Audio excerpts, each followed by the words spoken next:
அண்மை செய்தி. தமிழ்நாடு சட்டமன்ற தேர்தலில் சென்னையில் 24,21,186 வாக்குகள் பதிவாகியிருப்பதாக தற்பொழுது தகவல் கிடைக்கப்பட்டிருக்கிறது. அண்மை செய்தியாக பார்த்துக் கொண்டிருக்கிறோம்.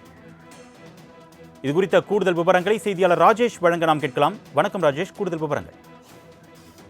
அருணேஷ் வணக்கம். 2026 சட்டமன்ற தேர்தலுக்கான வாக்குப்பதிவு நடைபெற்று முடிந்திருக்கக்கூடிய நிலையில் இறுதிக்கட்ட வாக்காளர் வாக்குப்பதிவு எண்ணிக்கை என்பது தற்பொழுது வெளியாகி இருக்கிறது. குறிப்பாக சென்னையை பொறுத்த வரைக்குமே 83.68% வாக்குகள் என்பது பதிவாகி இருக்கிறது. குறிப்பாக சென்னையில் அதிகபட்சமாக ஆர்கே நகரில் 90.56% வாக்குகளும், குறைந்தபட்சமாக மயிலாப்பூர் தொகுதியில் 74.84% வாக்குகளும் பதிவாகி இருக்கிறது.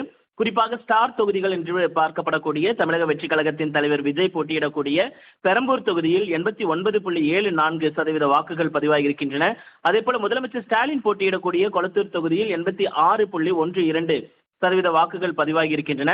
அதே போல இந்த தேர்தலை பொறுத்த வரைக்குமே அதிகப்படியான வாக்குகள் பதிவாகி இருந்தாலும் ஆண்களை விட பெண்கள் அதிக அளவில் வாக்களிக்கவில்லை என்ற தகவல் வெளியாகி இருக்கிறது. குறிப்பாக 2,48,000 பெண்கள் தங்களுடைய ஜனநாயக கடமையை ஆற்றவில்லை.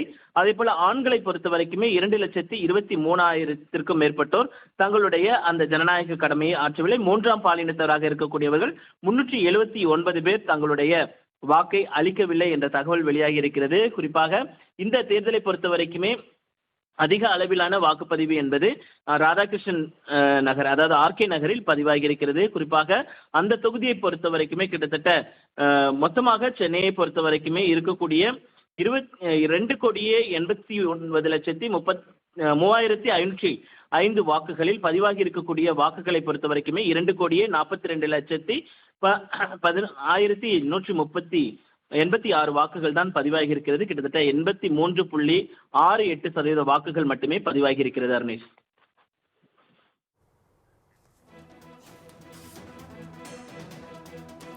உங்களுடைய விரிவான தகவலுக்கு நன்றி ராஜேஷ்.